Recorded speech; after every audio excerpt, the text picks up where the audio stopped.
Hi, my name is Kelcy Bremer, and this is my introductory video for AEP800 Section VA Module 1. A little bit about me. I have been married for almost 10 years, and my husband and I have two children. My son is 8 years old, and my daughter is 6.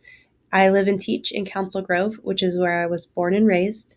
I received my bachelor's degree in elementary education from Kansas State University, and since have received a master's degree in curriculum and instruction from Washburn University. I also have my ESOL endorsement. I am currently working towards my building leadership endorsement.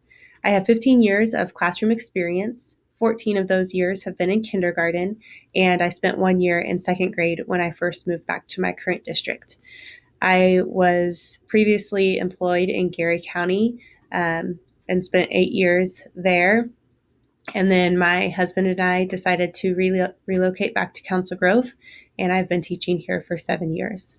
I am also an assistant cross country coach, and I enjoy KSU sports, attending concerts, and running in my free time.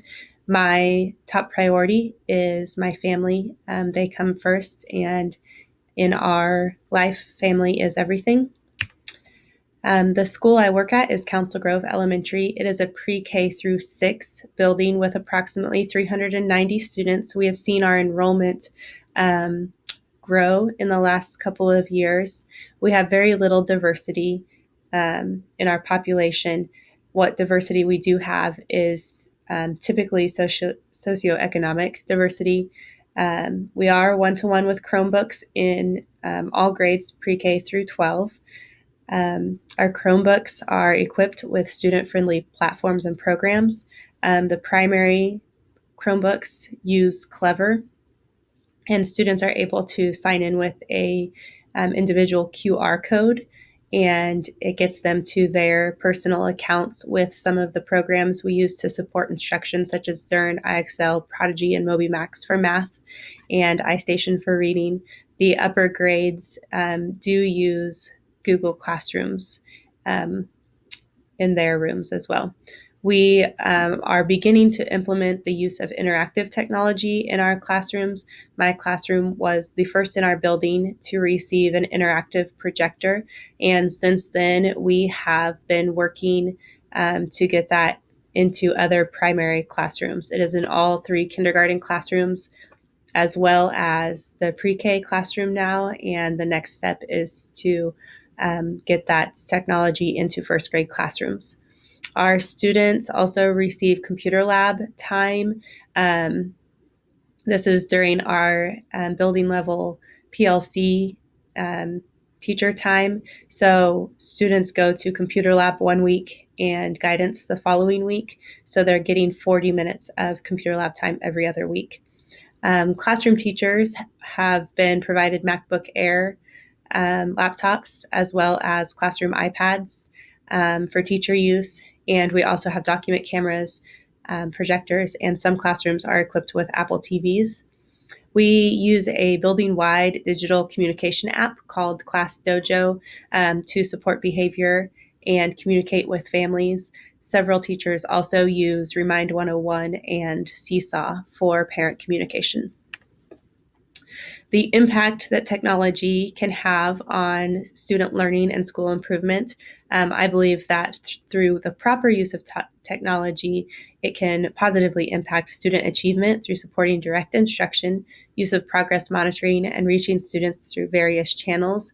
I do believe there's a time and place for technology, and using technology just for the sake of technology is not an effective or efficient use of those resources. I believe that they should be meaningful ways that they're being used and should ultimately impact learning. When used effectively, technology resources can provide additional practice of taught skills, provide data that can impact instruction and or intervention, and provide different methods of allowing students to practice skills. Some examples of this: Zern is one of the programs we use to support our math curriculum. It is aligned with what we are teaching in class, and teachers can control which skills students are working on so that they are receiving that reinforcement. Many of the programs we use provide ongoing data collection that shows teachers what skills students are struggling with, and that can impact instruction as well as provide extra practice for intervention. And then many times students are allowed to choose the resource that they would like to have some additional time with. And it's always interesting which students choose different programs based on their interest and what works best for their learning style. The implications of providing technological resources in the classroom are the development of digital skills and access to endless resources and opportunities. Being from a small rural town, technology can provide instant information about the world around us that our students are not otherwise exposed to. They can use programs that they wouldn't otherwise have access to, and they're gaining 21st century skills that they will likely need in their future careers and lives. Technological resources have the ability to have an endless influence on students and staff alike by broadening our world through gaining access to information, resources, and tools that expand what we know, what we believe, and what we understand. I don't know that I can put a quantity on the influence that proper use of technology can have on students. For example, a student who finds coding or someone who excels at math because of a digital resource that made it finally make sense, or a student who finds literature that develops a love of reading, or simply finds technology that challenges them in ways that wouldn't otherwise happen. Those students have been changed by what they have access to, and it could ultimately have a major impact on their life. The same is true for the influence that technology can have on teaching. It provides access, opportunity, enrichment, reinforcement, and can increase engagement and improve instruction, which is what I found through the use of technology in my classroom. My personal use of technology, I do have an interactive projector. This is my second year having one of those in my classroom. I mainly use it to support our ELA curriculum, which has digital resources. So I have created a document with embedded links that takes me directly to the content that I want to have students interact with, so that I don't have to search on that curriculum site for the resources that I want to use each day. I also use it for day-to-day math, science, social studies, and writing instruction. It allows the students to interact with the resource and instruction instead of me just talking to them. I can put the pen in their hands, and they are actively engaged in instruction when they get to be the one doing the work on the board. And we can save it from day to day and come back to what we learned the previous day instead of having to erase the board and start over the next day. Student Chromebooks are used daily in my classroom for both reading and math instruction. The programs that I use are aligned to reinforce the skills that I have taught, so I don't have to worry about students getting into something they're not ready for, but I can also set it up to challenge students who are ready to move forward and provide extra practice for the students who aren't quite there yet. The programs that I use allow me to collect data on their strengths and weaknesses, so I can see which students need to be retaught skills and which ones are ready to be challenged in other ways. And I found that the use of these programs increases active engagement. It's pretty rare that a student is sitting with a computer in front of them and not actually on task and working. I also have a document camera in my classroom that I use to model and teach and reteach. It allows me to put something in front of the whole class. For example, if working with students who are doing independent work, I find that multiple students have the same misconception. I can stop student work and project something using the document camera, and we can work through it again as a class so that I can reach all students at once instead of reteaching each individual student, which is a more effective use of instructional time. And then I also use a digital parent communication app called Class Dojo. This is part of our PBIS system to support positive behavior in our classroom or in our building. We are trying to monitor a 4-to-1 positive to negative interaction ratio. Using this app, we give points for positive behavior using the universal instructional practice of behavior specific praise. We also have student rewards linked to this app, and we are able to progress monitor if behaviors are improving so that we can put interventions and strategies in place for students who need additional behavior support.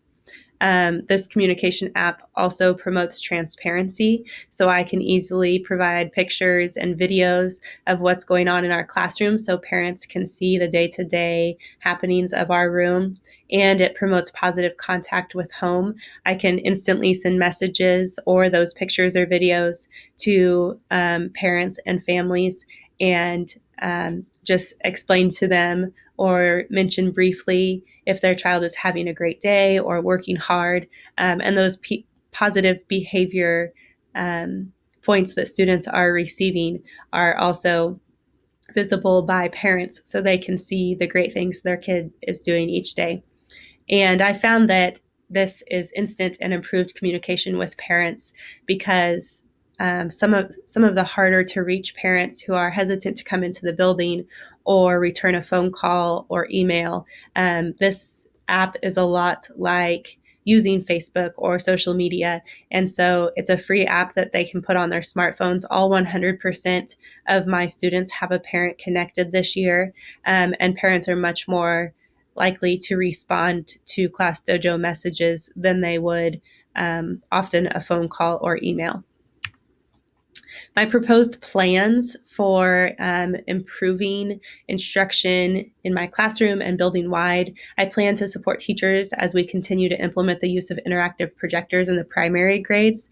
I have had teachers coming into my classroom to watch how it is being used. I have built documents and shared those documents with teachers.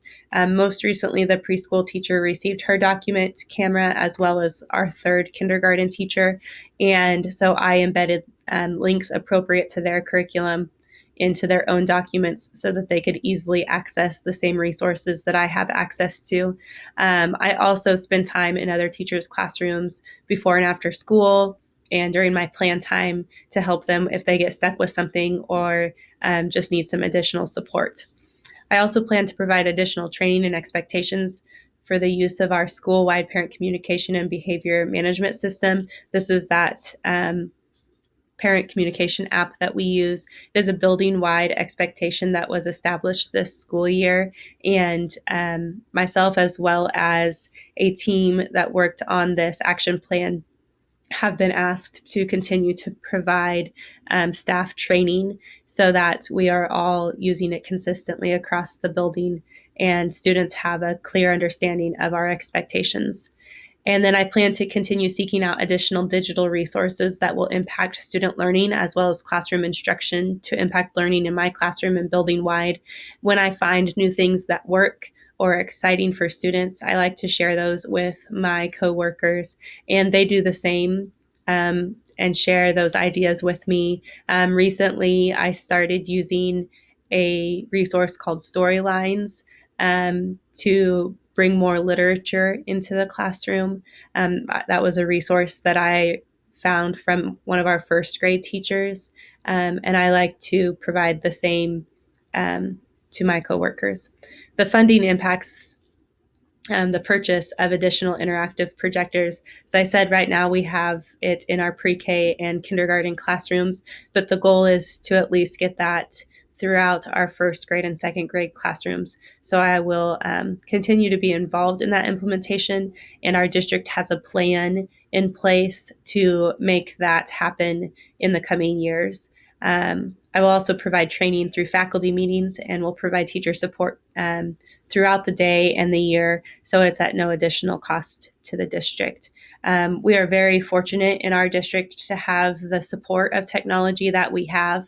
Our superintendent previously and our new superintendent this year have made it a priority to put technology into the students and teachers' hands. And I have enjoyed just running with that opportunity and look forward to getting new ideas and resources through this course. Thank you.